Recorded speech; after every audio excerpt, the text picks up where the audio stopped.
Well, during this current session, we would like, in the first place, to present the new edition of Tartini's letters, which was already mentioned several times during the conference sessions.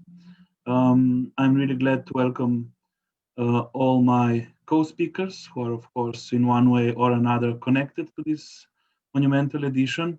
You already know Professor Sergio Durante, who was a kind of a guide and the head of this project. Then here's the editor, GIORGIA MALAGÒ, who has done this most challenging work, we have to say. And finally, here are the two translators, Dr. JERNEJA KLJUN, who we have just listened to, and who has translated the letters in Slovene, and HUGH WARD-PERKINS, who secured the English translation. So good afternoon to everyone. Maybe we can start with Professor Durante, who I hope can tell us something about the circumstances or the background of this project. Thank you very much, everybody. Yes, Nate. I should tell in short the story of how this project came about. It is actually a project which was conceived many, many years ago by Pierluigi Petrobelli, no wonder. And at a certain point over the years, I had many chances to talk about this with Pierluigi, and he was, you know, in his spare time collecting the information, and he had this thing in mind, someday or another I will start doing, this will be my last work, he said. It couldn't be his last work also because not only he died, we know, but it is the kind of work that takes years and years to be achieved. In reality, we found out that a first draft of a restricted number of letters had been transcribed by no one else than Pierpaolo Polzonetti. But we found out after having used already this draft that Pierluigi had given to me. And so anyway, so it's a circle. I mean, the Tartini people are not those many after all. And at a certain point, one day in 2014, Margherita Canale called me up and she told me that the community of Piran was heading you know, an application for a European project, and she asked if the University of Padua was willing to contribute something, you know, in a very open way. And she knew we had worked together on music texts mostly, but the first thing I thought was that the thing to do was actually the edition of letters. So it was also lucky that at the time I had under my wing, if you want to put it this way, a very good student, Giorgia MALAGÒ, a very intelligent young lady, and being aware of the fact that that kind of work needs a lot of time, kind of time that I'll say an older professor like me would not find, I basically assigned to Giorgia willy-nilly the task of transcribing the very many letters of Tartini. And that was the beginning, because as you will see from the edition, it's not only a question of transcribing, it's a question of identifying, of putting endnotes or footnotes. It's a never-ending task. So I would like to apologize with Giorgia MALAGÒ for having put on her shoulders this kind of task that she did at the best of her capabilities, and I think you will all appreciate her work. I should also apologize with the translators, though, because no minor work, as it was clear from JERNEJA paper before, it was not an easy task. It was in fact extremely complex. And but it was also a huge contribution. I mean, the discussion between translators and editor and myself, and I should add at least 3 more people. One is you, Nets, who added a lot to the quality of the final outcome. And the other 2 are Paolo D'Acol and Margherita Canale. Because I should recall that up to the very last, I would say the last weeks of working together, there were new things coming out. One very important was your identification, Nate, of the squaring of the circle manuscript, which was an important, I mean, we would have made a quite important mistake had you not find out what Tartini was talking about. And this is one thing. And the other thing is the finding of important letters which had not been spotted out yet in the last period. And letters which are not numerous. I think it's 3 letters which came out lately, but they are very important. And so thank to everybody, especially to Giorgia MALAGÒ. And I do think that this edition represents a turning point in the new beginning, if you want to put it this way, in the understanding of Tartini as a music theoretician, maybe, certainly as a man and as a character and as a representative of European Enlightenment. So I think we have reached overall a good result. Mistakes will be found, new identifications we are in the future for for the community of scholars to take care of, but we have a solid stone in the building of Tartini scholarship, and I think I should stop here.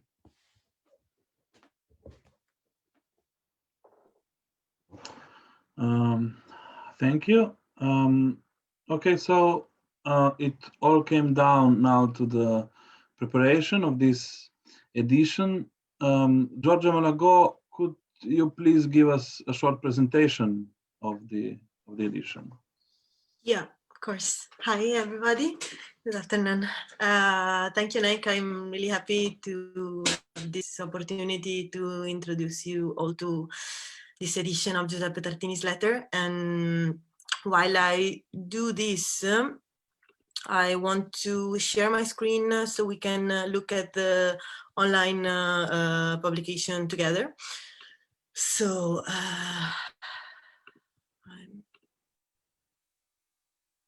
okay, here we are. So this is the result of the last year's work.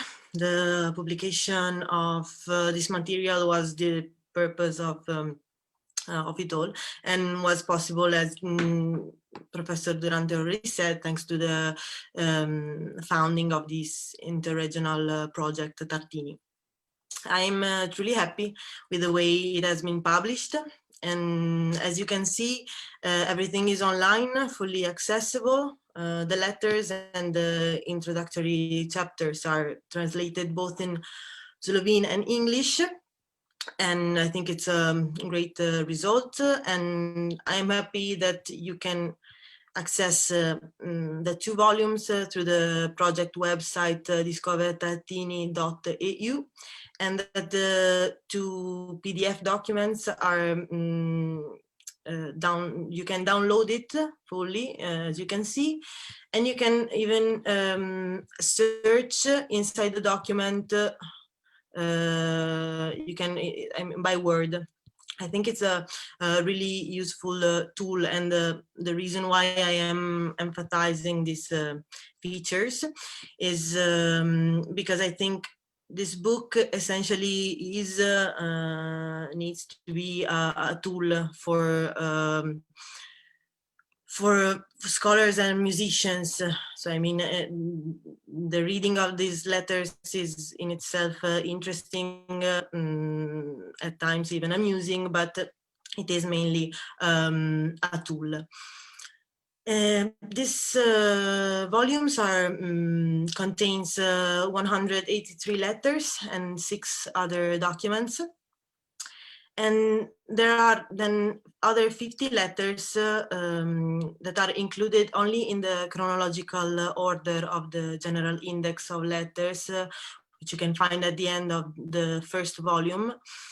But there are not transcribed because you already talked about this book this morning. I think they were already published by Luca Del Fra in 2007 as a whole correspondence between Tartini and Giordano Roccati. So it simply didn't make sense to transcribe it once more. We have inside these books a great number of documents, a great variety of topics and recipients. We found letters to family, to musicians, to intellectuals, publishers, aristocracy, pupils, of course, and a great quantity and quality, I'd say, of information in this material that has clearly a great relevance. The letters of Giuseppe Tartini represent one of the most extensive and, in fact, diverse correspondence by a musician in the 18th century. And despite the lack of a complete edition for the past 2 centuries, this corpus has already been the object of researchers' interest since the last decades of the 19th century. The first article published using Tartini's letters was by Attilio Ortiz, and it was published in 1884. So these 200 and more letters are disseminated in public and private archives, both in Europe and the United States, with 2 main archives for numbers of letters and documents, which are the one in Bologna, the Giovanni Battista Martini archive, and the one in Piran. The first attempt, as Professor Durante said, of the systematic complete collection of letters was by Pierluigi Petrobelli, that has already a clear idea of the urgency of this publication. This is simply because these are fundamental for defining not only the personality and the figure of Giuseppe Tartini, who, as you already know, is an eclectic and interesting artist, but also because the letters contains a lot of precious information about people and events from the Italian musical scene in the 18th century, and on the cultural exchanges and the network that existed in Europe between different European capitals and cultural institutions. And of course, also information on everyday life in the Venetian territories, but not only, also in different cities like Bologna, Rovigo, Trento. So the variety of the topics discussed in the letters provide scopes for different interpretations, so different use of this letter that can be source of biographical and philological reflections, but also the starting point for study on the evolution of music pedagogy, because the Scuola delle Nazioni that Tartini established in Padova in 1727 is often cited, and on the more in general on the history of culture, ideas, music aesthetics. Some articles have already highlighted the importance of the letters as a support for research on Tartini and the studies of the 18th century. So just to give you an idea, I quote from the intro.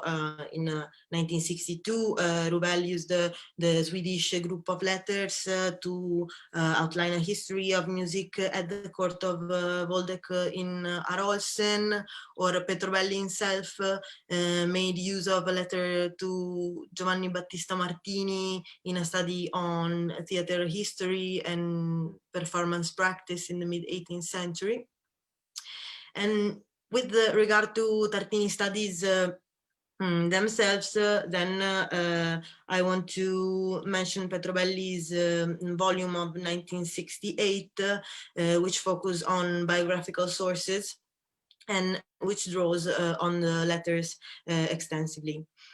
Then there are other contributions published that shows again the variety of topics treated in the letters at the turn of the millennium, and these contributions refer to the epistolary material in studies of different themes linked to Tartini, such as the transmission of the texts, the relationships between Tartini and his recipients with the publishers, and of course again on the teaching in the Scuola delle Nazioni. I for one have tried to study two matters in the two introductory chapters, using of course the letters as the main tool. So in the first chapter, I have tried to reflect on the feature of the epistolary sources as such. So I'm primarily questioning, focusing on the problems in the loss and in preservation of the material. Because well, in the examination of Tartini's sources, we come up against a significant loss of material, even before when JERNEJA was talking about these problems in the translation. He said we have a lot of Tartini's letters, but we don't have a lot of Giovanni Battista Martini's answer. So there are a lot of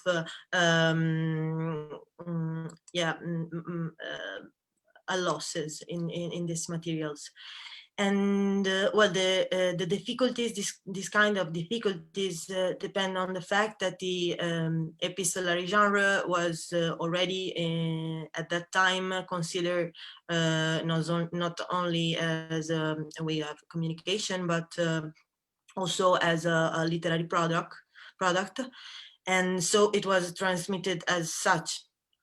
And well, there are two ways of transmitting a collection of letters: by the sender and by the recipients. So the first thing that occurs is that probably Tartini was not that interested in preserving this material, or was not a great archiver, but in addition to these kind of problems, there are a series of different possibilities, like more or less problematic, that made it necessary to study each single case in detail. And the second chapter describes through the letters this long and interesting relationship between Giovanni Battista Martini and Tartini. This is the biggest group of letters, the one they exchange in more than 40 years.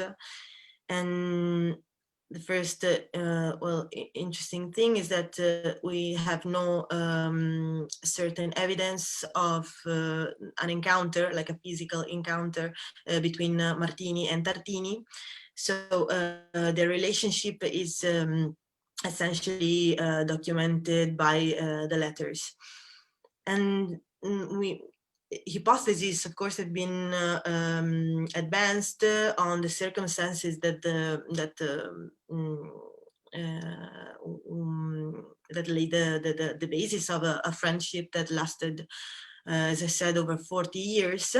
And to the comparison between the letters, well, the information in the letters and other documental sources, new details have emerged on Tartini movements, for example, in the years following his appointment in the Basilica of Sant'Antonio in Padova. Then we have all the letters on matters concerning music theory, which is the main topic of their correspondence. And even here we have found out something new, for example, by comparing a Bologna letter from the 1730 with one from the following years, which is in Vienna, which, for example, was not known to Anna Schnöblen, the person who cataloged the Bologna letters.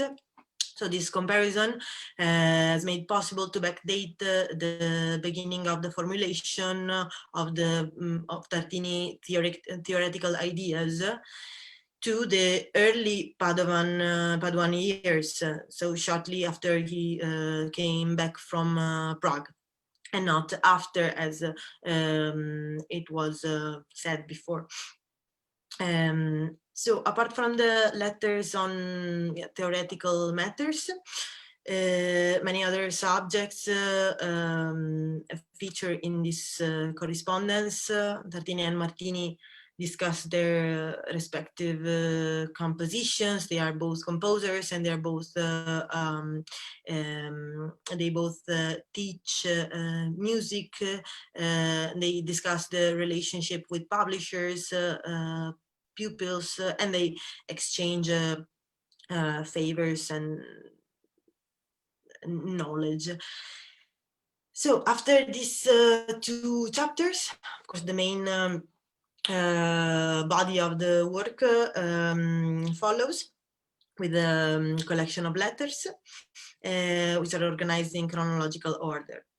These are followed in the first volume. At the end, you have not only the index, but another index, which is the names and places and opera of Giuseppe Tartini. And in the second volume, which is also fully accessible, I have to move this, at the end we have something else, so a lot of images. Some of that are really interesting. So we have these plates, we have portraits, images of the letters, and other images. So I just wanted to show you this. And so in conclusion, I think I showed you everything more or less. And yeah, I think it's clear how this collection of letters can be useful for research, both in Tartini studies and in different fields of music history. So the present collection and reorganization that I tried here, that I attempted for the first time, have of course a lot of limitation, problems, and error that we'll find, but I hope will be a good starting point for further study in a lot of different directions. I thank you all for your interest and attention.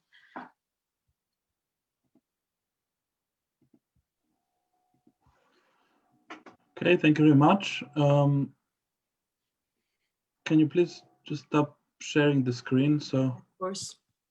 we can see? Okay. So I'm sure we all agree that a lot of difficult work has been done, as Sergio Durante already pointed out. And regarding to that, I wanted to ask you about your editorial choices, or if I say it different words, about your methodology. So what I want to say is that when we look at different editions, we can see many different approaches. For example, what to explain in a footnote, or something like that. In the case of your edition, some names, terms, etc. are explained, some references are made, some are not. So what I wanted to ask you was, what was your goal here? What was the methodology? Why did you decide as you did? Or perhaps even who did you have in mind as the reader of this edition? So who will use it at the end? Yeah, as I said, I think I had in mind always scholars and musicians, because, and I see that these are the person that already have a great interest in this material. They are really looking forward to have this material available. And as for the choices in, I don't know if I understood right your first question, but it's true that sometimes you find a lot of information on footnotes about people, that figures, recipients, but not always, because not always was possible. So I think I simply made everything that was in my, the best I could, and sometimes it was more difficult.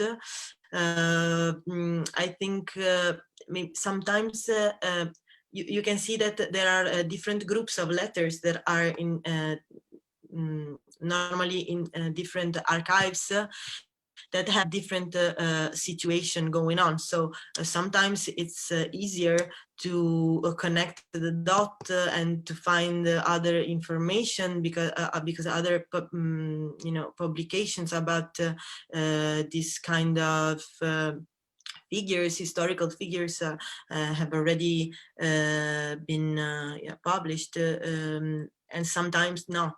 So yes, this is why.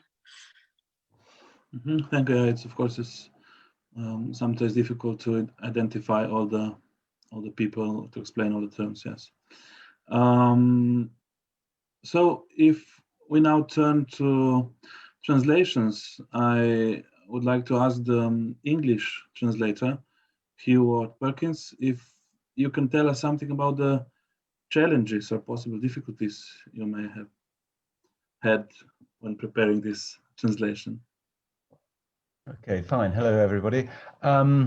Yes, there were definitely some challenges. As Giorgia just pointed out, I mean, the letters are very varied and the challenges are very varied as well. And they range from extremely technical letters on the music theory, okay, which generally require a knowledge of mathematics which is way beyond my own knowledge, and ranging also to extremely sort of conversational issues, about ordering food from various parts of Italy, getting them delivered across customs and things like that, and finding materials for shirts in Saxony, and so obviously you have to be on your toes the whole time, and extremely interesting, but extremely important to have the support of people who could actually solve the various problems. And here, I mean, apart from Giorgia herself, I'd certainly like to thank Sergio Durante and Paolo Raccol in particular, who shouldered a lot of the specific difficulties that came along. Apart from those things, it was, apart from being challenging, it was extremely interesting, of course, because you are actually following the life of a man, you know, sort of over about 40 years. And, you know, sometimes even witnessing extremely private situations. I think I'm not a great expert on Tartini himself at all, but I do get the impression that he was a man who, you know, had very strong emotions, okay, about things, and they come through in the letters. He obviously made quite a lot of mistakes as well in his life, okay. I think, you know, offending people and doing things like that, and then having to apologize. And all of this is extremely interesting to challenge, because you're going into the life of an important musician and seeing, you know, how his mind works a lot of the time, quite apart from the more, you know, sort of specifically musical things that are of interest. And again, I think, you know, there are a lot, you know, about sort of his relationship with his pupils, and how he runs the school, and how his close attention to finances, which as a translator also posed a few problems, because I think he deals with about sort of 7 or 8 different types of currency as well, okay, from the zecchini to the Ungari and other things. And I mean, a translator also has to see, you know, whether these are words that actually are generally translated or just left as they are. Another sort of specific thing, which is probably concerns translation, which made me change my mind many times, is on the whole question of formality. I mean, I think this was obviously a very general trend at the time, that even letters between people who are basically friends, okay, were extraordinarily formal, you know, sort of, you know, referring to Your Excellency the whole time, you know. And do you sort of capitalize that, or do you put it all, you know, in lowercase? And you know, I found myself constantly changing my mind as to whether to make it sort of sound rather like the style of the age, and trying to make it sort of easier to read, basically, because sometimes there was an awful lot of, you know, formality that, you know, sometimes makes it difficult actually to see exactly what he's saying sometimes, as well as extremely long sentences sometimes, where, yes, I think, you know, as can easily happen to anybody,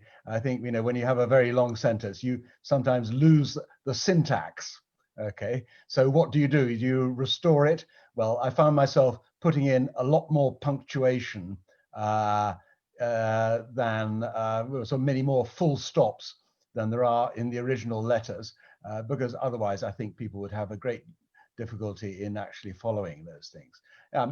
That's just a few of the issues, but as I say, it was challenging, definitely, and I frequently had to consult, okay, on a great deal of issues, okay, but I was extremely pleased to have done this job, and that it really did sort of open my eyes to a world which I didn't know about at all. Okay, so thanks everybody.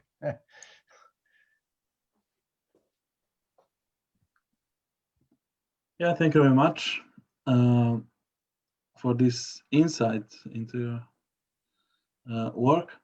So we have already heard about the difficulties and challenges in the preparation of the Slovene translation by Dr. JERNEJA. Perhaps do you want to add something, and maybe let's say a more personal question in a sense. So you're a translator, you have obviously translated many texts so far. What was your feeling translating Tartini? Well, Nate, yes, thank you for your question. At times I felt exhausted because as Mr. WARD-PERKINS said before, it was really complex, and it really took a lot of energy to get through a text and to find all the references, and then you doubt yourself and you are not sure if the choices you made maybe in the first letter are still valid for the 73rd letter or something like that. So it was very time consuming, but really, really inspiring. And I'm really glad that I had this experience. I really learned a lot through this. And maybe just one thing, because I've already said a lot about my process or about the dilemmas in my presentation before, that one regret that maybe I have is that I didn't cooperate with the English translator, because we now have 2 parallel translations that maybe in some aspects differ. And but we didn't know about the process, we didn't know about each other, and maybe there should have been a communication between us as well to smooth out some difficulties. If I may add something, I mean, there is the problem of this endeavor is also, in a sense, its solution, because we were compelled, because of the rules of the European Union financing structure, to end this project within a time which I suggest would be unthinkable for a project of this kind. So, you know, this, I don't say that it justifies, but it explains the fact that we didn't have all the time that we could have wanted, and that was actually needed to go, let's say, to the level of interaction, as you said, and also of control of details. Maybe many details have been controlled, but I'm sure, you know, as every human artifact, it will present its problems in due time. But still, I think it's a very remarkable result, for which I really want to thank you. And not last, I would say that this occasion, which is also the occasion of the European Union project, interregional project, it was also a way to come in touch with some colleagues I didn't know before. SUKLJAN, for instance, we started not only a professional, but I think a human relationship. And we don't know each other very well, but I think that through our work, we learned something about our work. So this is not the last of the important things which came about together with the edition of the letters. And if I may add one thing, we were doing this during the lockdown. So we couldn't really go to the archives, to the libraries. So we had to improvise, and we had to find other ways to find references, find the true meaning of everything. So that was part of the challenge as well. Another important aspect with kids at home. So. And with kids. Okay. Okay, thank you all for your thoughts and presentations. So I'm now opening the discussion for all participants. If you have any questions, thoughts about this remarkable edition.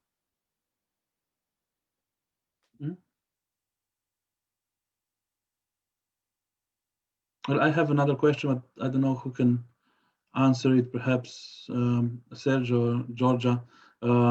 When and where will the printed copy be available? I can answer in part, I think. And I would like to answer with the good news, because I think that all the people who are connected right now are entitled to have a free copy of the epistolary. I take responsibility for this. Not only this, but I mean, actually the printer copy went to the printer 2 days ago. So the digital edition is already available, and it is in every detail the same as the actual paper edition, but it will come out, I think, within a matter of weeks. So we can celebrate Christmas with the Tartini's letters. Maybe I can help to answer more precisely, because I just spoke with the printer. The paper version of the work will be available by the mid-end next week. Distribution is currently under wrapping up with the project partners.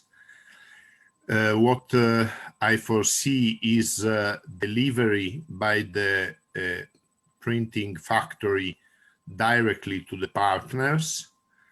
And I think we have just to check how the delivery to the third parties, I mean the stakeholders like the Department of Musicology and the Slovene Academia or similar bodies in Italy also can receive some grouping of copies for further distribution, and this is ongoing actually. Remind you please that officially the volume were printed in August 2020. This is quite important.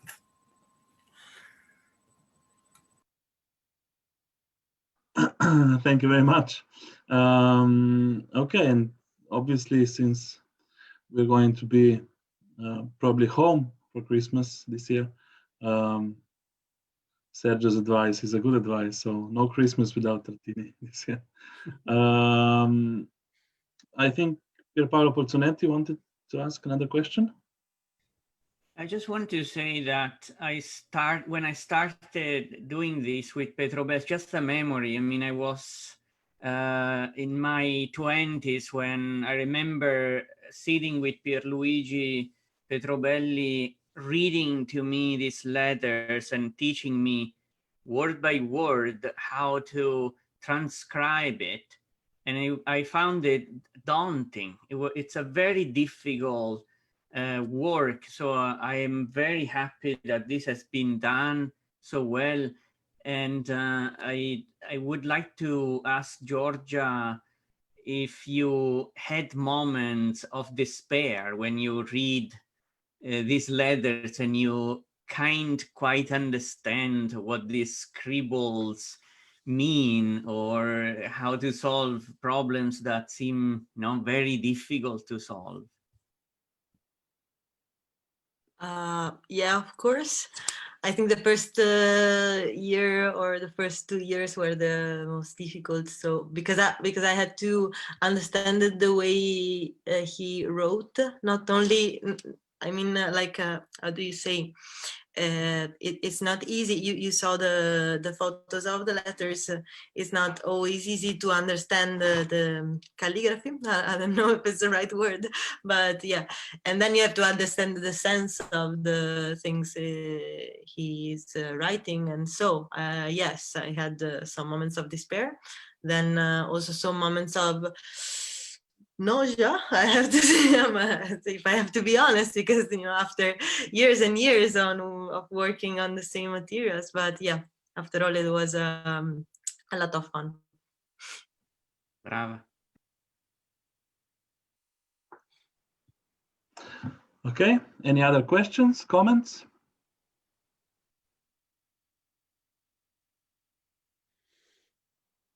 Okay, so for now the edition can be, so it's available online.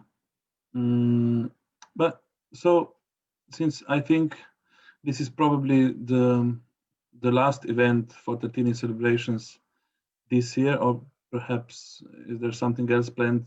Maybe Sergio can tell us. But at the end of this conference, and after we have heard all the participants, all discussions, so the obvious question poses itself: where are we with Tartini research and with all the initiatives, and what are the challenges for the future?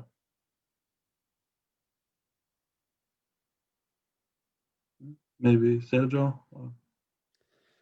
Well, I mean, it's easy to give a difficult answer, because the big challenge is actually the edition of his music. And as much as it is a challenge to find out what the man wrote in his letters, even more it is a challenge to, you know, to collect the different sources, autographs, printed sources, copies of his music, to find out to what extent, what is authoritative, what it is not. And I mean, the kind of work that you all know about. In the case of Tartini, I would say that this is particularly difficult. I was part of the Locatelli edition, but you know, most of Locatelli music, which is basically a contemporary of Tartini, is printed and was monitored by Locatelli. So there is a small amount of manuscript transcription. It is exactly the opposite in the case of Tartini, and his output is much larger. And there is the problem of spurious works. So this is a work for, I mean, we have a lot of fun in front of us. If you like to consider this a type of fun, it's a type of fun for musicologists, and you're welcome to join the party anytime.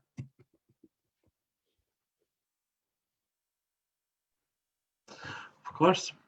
But what about, maybe Ugo Poli can answer it. What about the promotion? So the challenges of presenting Tartini to the public?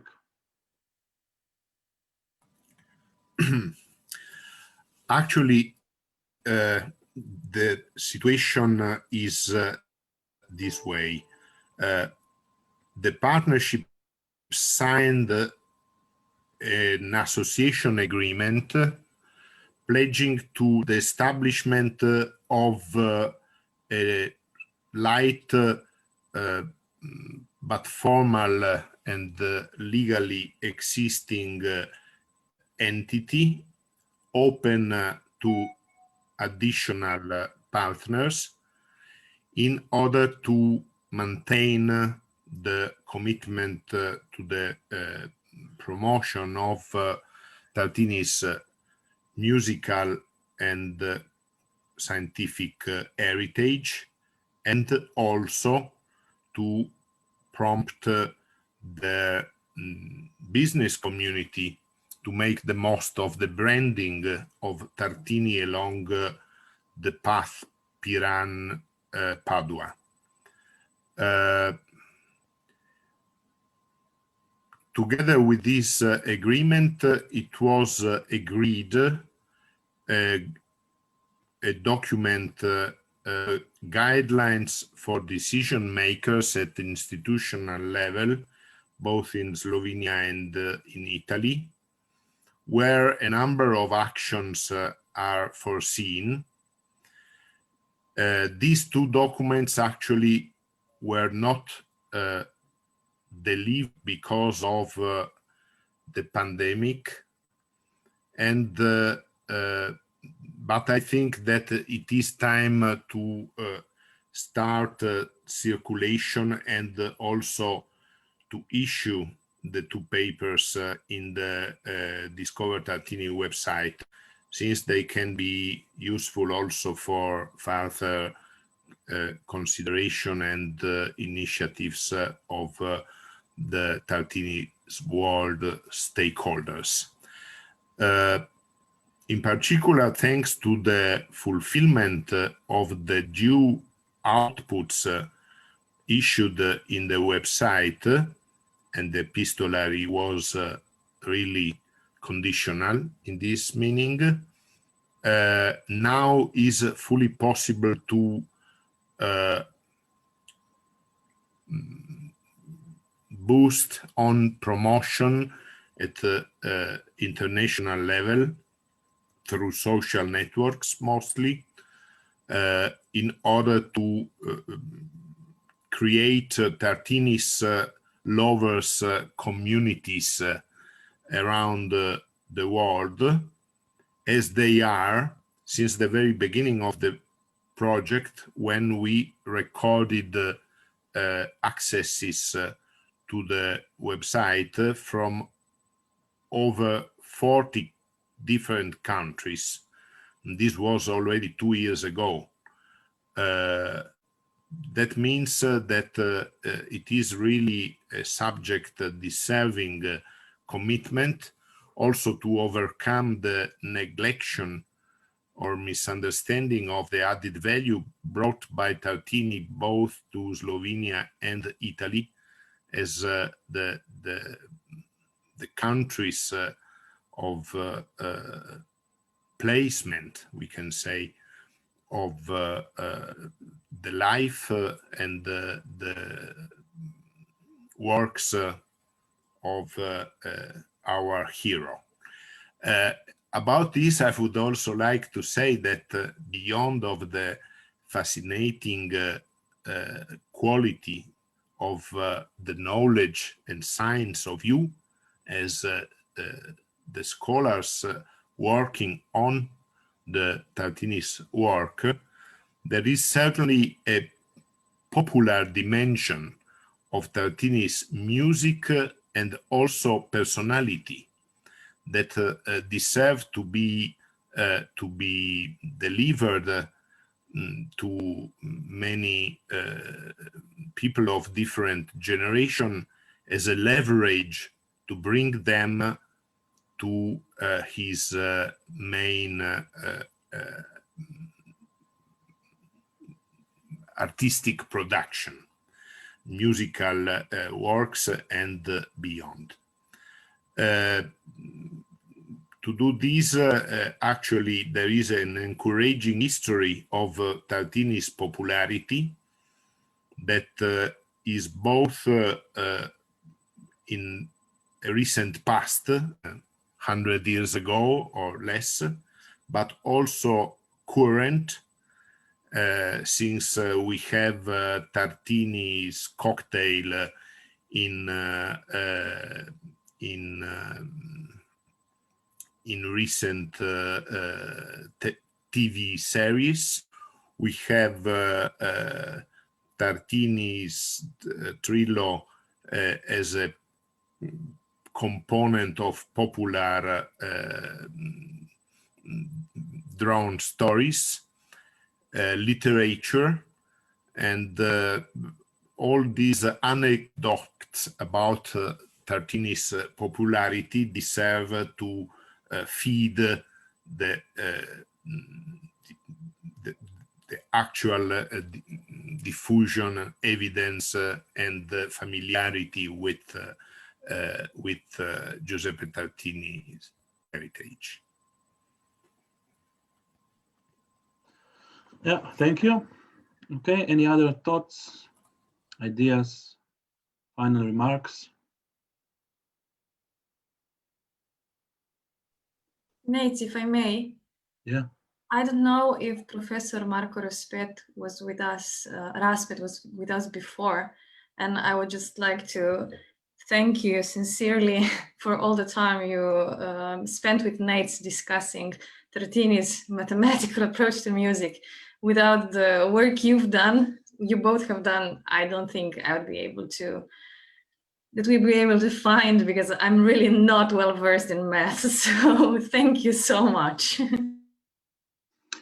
Okay, it was actually a teamwork, but your part was the most difficult one. So Okay, so any other thoughts, remarks?